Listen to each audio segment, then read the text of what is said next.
अस्सलाम वालेकुम नाज़रीन, आप यूट्यूब चैनल देख रहे हैं। मैं इमरान खान हूं। अब तक की जो आम 3 खबरें हैं वो मैं आपके साथ शेयर कर देता हूं। 3 जगहों पे 3 अलग अलग चीज़ें चल रही हैं। तीनों को जब तक आप नहीं समझेंगे तो आपको इस वक्त का जो सिनेरियो है उसका पता नहीं चलेगा।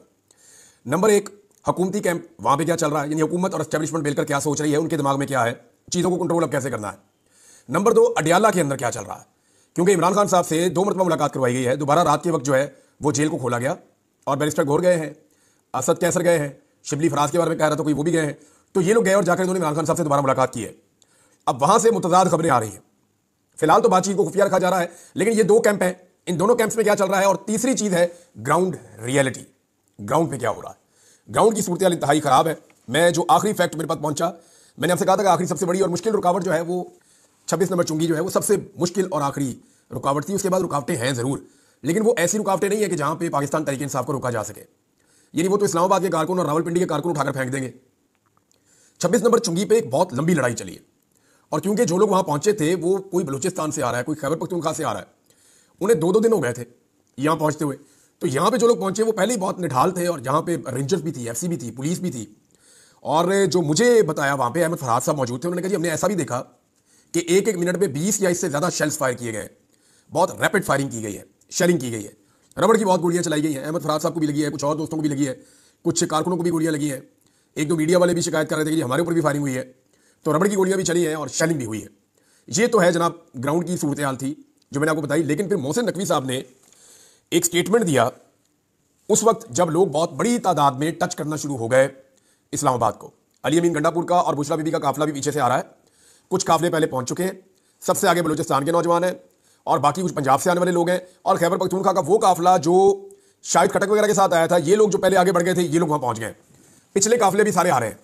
अगर लोगों की तादाद की बात करें तो अब ये उससे आगे निकल गया मामला, क्योंकि आज तक इतनी बड़ी तादाद में इस्लामाबाद में लोग पहुंचे ही नहीं। सिंपल आप ये कह सकते हैं कि इस्लामाबाद में आज तक जितनी दफा भी लोग आए, चाहे उन्हें इमरान खान खुद लेकर आए हो, ये उससे ज्यादा लोग इस्लामाबाद पहुंच गए हैं और इमरान खान साहब की कॉल पे पहुंचे। लीडर मौजूद नहीं है, लीडर ग्राउंड पे मौजूद नहीं है, और उसकी कॉल के ऊपर इतनी बड़ी तादाद में लोग निकल आए हैं। नवाज शरीफ और शहबाज शरीफ अपना पूरा जोर लगा के, अपनी हुकूमत का पूरा जोर लगा के आसिफ अली जरदारी का हाथ साथ पकड़ के मौलाना फजलुर रहमान साहब को भी साथ मिला लें, ये नहीं कर सकते, ये कर ही नहीं सकते। बल्कि ये बंदे इकट्ठे करके उनको 2 से ज़रब भी दे फिर भी ये नहीं कर सकते, जितने बंदे पाकिस्तान तहरीक इंसाफ की आवाज पे आ गए। अब मोहसिन नकवी साहब ने एक एरियल व्यू लिया था, मुबैना तौर पे शायद इन्होंने लिया या इनके और सरकारी ऑफिसर्स थे, लेकिन ये बार बार जाते हैं, जाके ऊपर से देखते हैं हेलीकॉप्टर से। तो जो सूरत हाल है वो इनको हिला देने वाली है। जो ड्रोन की फुटेजेज आ रही है वो तो किलोमीटरों तक ऐसे देखते हैं तो इंसान ही इंसान है, गाड़ियां ही गाड़ियां हैं। तारीख का सबसे बड़ा काफिला चला हुआ और इस्लामाबाद की तरफ जा रहा है। सारी रुकावटें उन्होंने उखाड़ दी हैं रास्ते में से, हर चीज उन्होंने, वो आग का दरिया अबूर करके आए, लेकिन वो पहुंच गए। अब जो फ्रंट पे लोग हैं उनमें बहुत बड़ी तादाद कबाइलियों की भी थी, जो 26 नंबर के ऊपर पुलिस को और रेंजर्स को हटाने की कोशिश कर रहे थे। साइडों से पाकिस्तान तहरीक इंसाफ आगे बढ़ना शुरू हुई दोनों तरफ से, लेकिन बात बन नहीं रही थी। फिर अलीमा खान साहिबा रावलपिंडी के क्राउड को लेकर, वहां के नौजवानों को लेकर 26 नंबर चुरंगी या तनौल का इलाका जो उसकी बैक साइड से आई। तो जब 2 तरफ से लोग आए तो वहां पुलिस बहुत ज्यादा परेशान हो गई और रेंजर्स के लिए, पुलिस के लिए एक नई सिचुएशन पैदा हो गई। मोहसिन नकवी साहब जो है उन्होंने उस वक्त एक धमकी जारी की, और जो उन्होंने धमकी दी, मैं चाहता हूं कि वो धमकी मैं आपको सुनवाऊं ताकि आपको पता चले कि उन्होंने क्या कहा और उस धमकी के बाद हुआ क्या। ये कोई छोटी बात नहीं है, ये एक बड़ा इंसिडेंट है जो हुआ है, और ये डेलिबरेटली हुआ है। ये जरा आप मोहसिन नकवी साहब को सुने कि उन्होंने क्या कहा। वहाँ पे हमारे लिए अभी भी रेंजर्स के पास कितना देर लगती है कि हम वहाँ पे 5 मिनट फायरिंग होनी है तो उसके बाद बंदा नजर नहीं आएगा, लेकिन हम लोग कह रहे हैं सबर सबर सबर। ये मोहसिन नकवी साहब की धमकी दी कि जी 5 मिनट फायरिंग हमने करनी है रेंजर्स को बुला के, उसके बाद वहां कोई बंदा नजर नहीं आएगा। ये मोहसिन नकवी साहब आपकी खाम ख्याली है, और ये कौम जाके इंडिया के साथ लड़ती रही है। ये वो पश्तून है जिन्होंने आजाद कश्मीर जो आज आपके पास है पाकिस्तान में, जिसको आज आप डिसोन कर रहे थे, वो आजाद कश्मीर इन्होंने छुड़वाया हुआ है। बुजदिल थोड़ी है मोहसिन नकवी साहब, वो पाकिस्तानी है, दलेर लोग हैं। आप गोलियां चलाकर देख लें, गोलियां आपने मारी भी है। मोहसिन नकवी के इस स्टेटमेंट के बाद स्टेट फायरिंग होती है। ये जैसे ही मोहसिन नकवी का स्टेटमेंट आता है, मैंने तो इस पर ट्वीट किया कि ये तो कोई नॉर्मल आदमी कह ही नहीं सकता। बहुत सारे लोग ये अभी हैरान थे कि ये मोहसिन नकवी ने ये जबान किसकी बोली है, वो ये बात कर कैसे सकता है। अभी इस पे बात हो रही थी कि अचानक से खबर आती है कि स्टेट फायरिंग हो गई है पब्लिक के ऊपर, उसी जगह पे जहां आखिरी बड़ी लड़ाई चल रही थी, और 20 के करीब नौजवान पाकिस्तान तहरीक इंसाफ ने मुबैना तौर पर रिपोर्ट की है, कुछ लोग इससे ज्यादा बता रहे थे, उनको गोलियां लग गई। और ये जो स्टेट बुलेट्स लगी हैं, इनसे अभी तक किसी की जान जाने का वाकया तो नहीं अभी तक रिपोर्ट हुआ, लेकिन ये रिपोर्ट हुआ है कि लोगों को गोलियां लगी और गोलियां लगे हुए उनके जख्म नजर आ रहे हैं, सुराख, और उनको तिब्बी इमदाद के लिए फिर पीछे हटाया गया। अब मैंने एहतशाम अब्बासी साहब से बात किया, ये जर्नलिस्ट हैं, वहाँ मौके पर मौजूद थे। मेरी रजी ताहिर साहब से भी बात हुई, उनकी टीम वहाँ मौजूद है, सदीक जान साहब की टीम वहाँ पे मौजूद है, और कुछ हमारे साफी दोस्त हैं वहाँ मौजूद है। मेरी उनसे बात हुई, उन्होंने कहा जी एक बड़ी अजीब चीज़ हो रही है वहाँ पे, और ये क्या हो रहा है। उन्होंने कहा जी जब गोली चलती है तो भगदड़ मचती है। हमने बहुत दफा गोली चलते हुए देखी है, हमने बार बार देखा गोली चलती है तो भगदड़ मच जाती है, लेकिन यह स्ट्रेट गोली चल रही थी, लोगों को गोलियां लग रही थी, लड़के गिर रहे थे, लेकिन कोई नहीं भागा, भगदड़ मची नहीं, लोग भागे ही नहीं। बल्कि वो कबायली जो आए हैं वहां से, खैबर पख्तूनख्वा के जो कबायली बेल्ट है वहां से जो लोग आए हैं वो अभी इस वक्त सबसे आगे आगे हैं, या जो बलूचिस्तान से आए हैं वो सबसे आगे आगे हैं। तो वो बहुत खुलकर कह रहे हैं कि बताओ इमरान खान किधर, आपने उधर जाना है। ये नहीं, उनको ये भी नहीं पता, और उनको बहुत सारे ऐसे लोग हैं, मुझे जर्नलिस्ट बता रहे थे, उनको जबान भी नहीं आती, वो कहते हैं उनको एक ही बात पता है कि इमरान खान है हमारा लीडर, हम उसको लेने आए। वो दूसरी बात ही नहीं करते। उन्हें कोई डी चौक, वो कहते नहीं इमरान खान डी चौक में है, इमरान खान किधर है, हमने इमरान खान को लेकर जाना है। और वो बिल्कुल ना गोली चलने से वो घबराए, ना उन्हें किसी किस्म की परेशानी हुई, जिन्हें गोलियां लगी उन्हें भी परेशानी नहीं हुई, उनको वहां से फिर रेस्क्यू किया गया, लोगों में भगदड़ नहीं बची। ये चीज हुकूमत के लिए अलार्मिंग है। ये वो लोग हैं जो किसी मुल्क का एसेट होते हैं, और इनको बतौर एसेट ही पाकिस्तान ने हमेशा ट्रीट किया है। लेकिन आज रियासत इनके इस्लामाबाद आने पे बजाय इनको वेलकम करती, इन पे गोलियां चला रही है। और ये गोलियां चलाने के फौरन बाद जो अगली चीज रिपोर्ट हुई है वो इससे ज्यादा अजीब है। मुझे ऐसा लगता है कि गोली अग्रेशन में शायद ना चलाई गई हो, लेकिन मोहसिन नकवी के स्टेटमेंट के बाद गोली चलाना मोहसिन नकवी के ऊपर एक बहुत बड़ी चार्जशीट है। अब ये हमेशा मामला रहेगा कि मोहसिन नकवी ने जैसे ही कहा कि हम सीधी गोली चला सकते हैं, 5 मिनट में सब भाग जाएंगे, तो उसके बाद सीधी गोली चली, 20 लोगों को गोली लगी, लेकिन भागा तो कोई नहीं वहां से। अब कुछ जो जर्नलिस्ट हैं जिनसे मेरी बात हुई, उन्होंने कहा कि पुलिस ने जो गोली चलाई है वहां पे, जो सिक्योरिटी फोर्सेज ने फायरिंग की है, वो फायरिंग शायद इसलिए नहीं हुई कि वो बंदों को मारना चाहते हैं या भगाना चाहते हैं। उन्होंने कहा वो फायरिंग इसलिए हुई है कि वो खुद वहां से निकलना चाह रहे थे। क्योंकि इसके फौरन बाद मुझे 2 मुख्तलिफ जर्नलिस्ट हैं, एक ने मैसेज करके बताया, एक से मेरी बात भी हुई।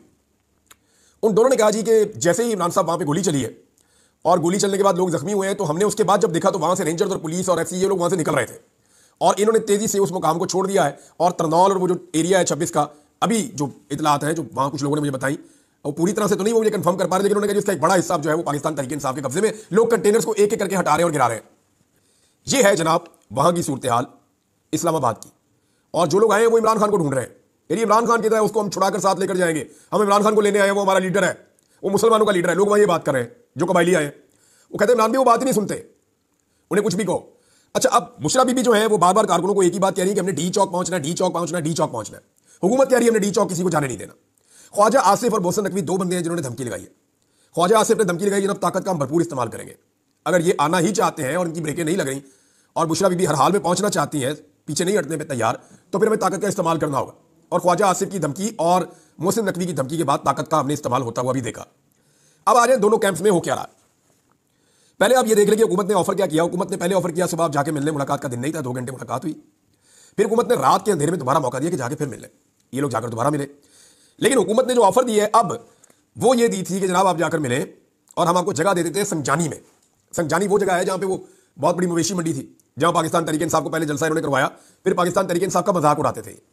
ये कहते थे मवेशी मंडी में मवेशी जाते हैं तो जाओ जी सारे उधर, मजाक भी उड़ाते थे उनका। हालांकि उन्होंने बड़ा तगड़ा जलसा वहां पे किया था, अली अमीन गंडापुर ने किया था। उस जलसे के बाद फिर अली अमीन गंडापुर साहब एक दफा गायब भी हो गए थे, आपको याद होगा। तो अब मामला यह है कि संजानी में कह रहे हैं जी आप वहां जाके अपना पड़ाव डाल लें, बहुत बड़ी जगह है, सारे वहां इकट्ठे हो जाए, हम जो सुबह जो है वो फर्दर चीजें देखेंगे क्या करना है, कैसे होना है। लेकिन इस पर पाकिस्तान तहरीक इंसाफ के लोग अभी तक बता रहे हैं कि कोई आमादगी जाहिर नहीं हुई कि संजानी में जाकर बैठना है। मे भी इमरान खान साहब या पार्टी किसी नतीजे पे पहुंचे हैं, लेकिन हुकूमत की इसके अंदर चाल क्या है। हुकूमत सुबह अदालतों का सहारा लेगी, अदालतों में जाएगी और अदालतों में कहेगी देखें जी आपने मना किया था, हमने उनसे बात की थी, वो फिर भी आ गए हैं, वो यहां पहुंचे हुए हैं, तो हम इनको कैसे टैकल करें। वो मामला को और तरफ ले जाएंगे हुकूमत, और वो इसको एक डील की तरह की शक्ल देने की कोशिश करेगी ताकि इमरान खान साहब का जो एक नैरेटिव है उसको नुकसान पहुंचे। दूसरी तरफ जो इतलात आ रही है, कुछ लोग ये बड़े वसूख से कह रहे हैं, मैं अभी आपको कंफर्म नहीं कर सकता, कि इमरान खान ने फिलहाल यही कहा कि डी चौक पहुंचो, संजानी को छोड़ दें। वैसे भी अब जो 26 नंबर चुंगी है वो क्रॉस हो गई मुबैना तौर पर, और अगर वहां कोई मजामत रह गई है तो वो इतनी बड़ी है नहीं, और इससे आगे वाली जो रुकावटें हैं वो इतनी तगड़ी नहीं है कि जिनको अबूर ना किया जा सके। तो हुकूमत के कैंप में अभी भी वो ये सोच रहे हैं कुछ साजिश करके किसी तरह से भी पाकिस्तान तहरीक इंसाफ को वापस भिजवाया जाए और एहतजाज के इस मोमेंटम को तोड़ दिया जाए। क्योंकि हुकूमत ये जानती है कि अगर आज ये लोग वापस चले गए तो इनको वापस आने में महीने लग जाएंगे, महीने नहीं तो कम से कम 1-2 महीने हुकूमत को मिल जाएंगे, और 1-2 महीने बाद सूरतों में बहुत होते हैं। इंटरनेशनल प्रेशर इस वक्त अपनी पीक पे है, इतना इंटरनेशनल प्रेशर इससे पहले कभी नहीं था।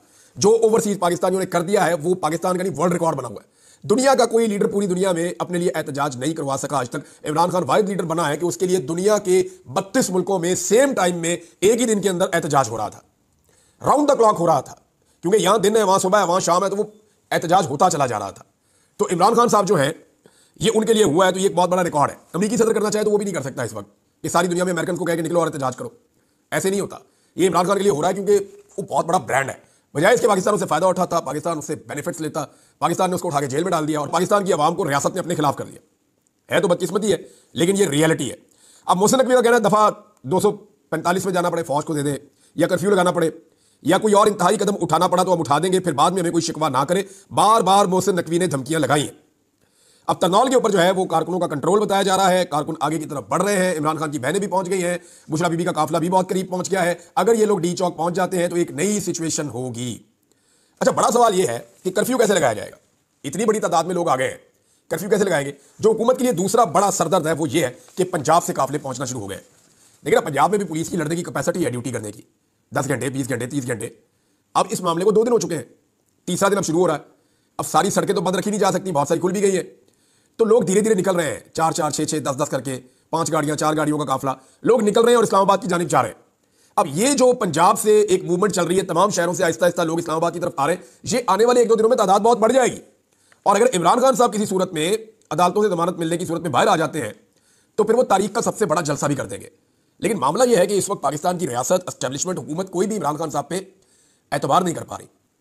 वो सारे डरे हुए हैं और हुकूमत ने डराया हुआ है। खासतौर पर मैं आपको साफ बता देता हूं, हुकूमत पाकिस्तान के बड़े बड़े लोगों को डराती है, आर्मी चीफ को भी डराती है कि इमरान खान आएगा तो आपकी नौकरी भी छीन लेगा, फलां को ये कर देगा, फलां को ये कर, सबको डराते हैं, ब्यूरोक्रेसी को भी डराते हैं, ये मिलिट्री को भी डराते हैं।